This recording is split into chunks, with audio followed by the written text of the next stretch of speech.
નમસ્તે, Shiv enterprise YouTube ચેનલમાં આપનું હાર્દિક સ્વાગત છે। આજે આપણે જોશું સત્યવાદી રાજા હરિશ્ચંદ્ર મરણોત્તર સહાય યોજના। આ યોજનામાં કોને લાભ મળવાપાત્ર થશે, શું શું ડોક્યુમેન્ટ જોશે, શું નિયમો અને શરતો રહેશે અને કેટલો લાભ મળવાપાત્ર થશે, તે બધી જ માહિતી આપણે એક જ વિડીયોમાં મેળવીશું। તો તમે વિડીયો અંત સુધી જોવાનું ચૂકશો નહીં। સૌપ્રથમ આપણે જોઈ લઈએ યોજનાનો હેતુ। અનુસૂચિત જાતિના લોકોની નબળી આર્થિક પરિસ્થિતિના કારણે કુટુંબમાં સભ્યના મૃત્યુ પ્રસંગે મરણોત્તર ક્રિયા માટે ₹5,000ની નાણાકીય સહાય પૂરી પાડવામાં આવે છે। આ યોજના છે ફક્ત અનુસૂચિત જાતિના લોકો માટે જ રહેશે। તો આપણે જોઈ લઈએ નિયમો અને શરતો। મૃત્યુ પામનાર વ્યક્તિ તેમજ અરજી કરનાર અરજદાર શ્રી ફક્ત અનુસૂચિત જાતિના જ હોવા જોઈએ, બીજા કોઈ વ્યક્તિને લાભ મળશે નહીં। અરજી કરનાર અરજદારશ્રીની વાર્ષિક આવક મર્યાદા ગ્રામ્ય અને શહેરી વિસ્તાર બંને માટે 6 લાખથી વધુ ન હોવી જોઈએ।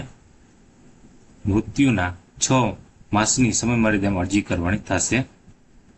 મૃત્યુ થયાને 6 મહિનાની અંદર જ તમારે અરજી કરી દેવાની થશે। જે વ્યક્તિ અવસાન પામેલ છે તેમની મૃત્યુ મતલબ મરણનો દાખલાની જરૂરત પડશે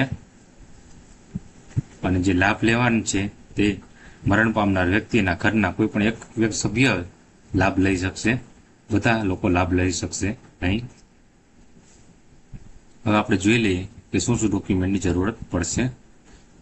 રહેઠાણનો પુરાવો છે, તેમાં વીજળી બિલ, લાયસન્સ, ભાડા કરાર, ચૂંટણી કાર્ડ, રેશન કાર્ડ, તેમાંથી કોઈ પણ એક વસ્તુ તમે આપી શકો છો।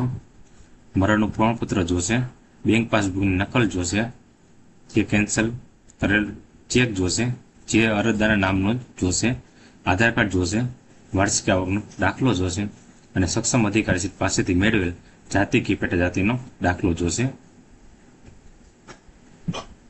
જે વાર્ષિક આવકનો દાખલો છે તે મૃત્યુ પામેલ છે તેમના બને ત્યાં સુધી વાઇફનો જ કઢાવવાનો રહેશે અને તેમાં જેમને બાળકો હોય છે તેમની પણ આવક સાથે દર્શાવવાની રહેશે, 18 વર્ષથી મોટી ઉંમરના બાળકો હોય તો। અને આ ફોર્મ છે તે તમારે મામલતદાર કચેરીએ ભરવાનું થશે। ત્યાં તમે ઓફલાઈન ફોર્મ લઈ આવવાની અને ડોક્યુમેન્ટ સાથે તમારે ફોર્મ ફિલઅપ કરીને મામલતદાર ઓફિસે તમારે આપવાનું થશે। તમને ફોર્મમાં કાંઈ પ્રોબ્લેમ જણાય તો તમે મને કોમેન્ટ કરી શકો છો, તમને કોમેન્ટનો પૂરતો જવાબ આપવાનો પ્રયત્ન કરીશ।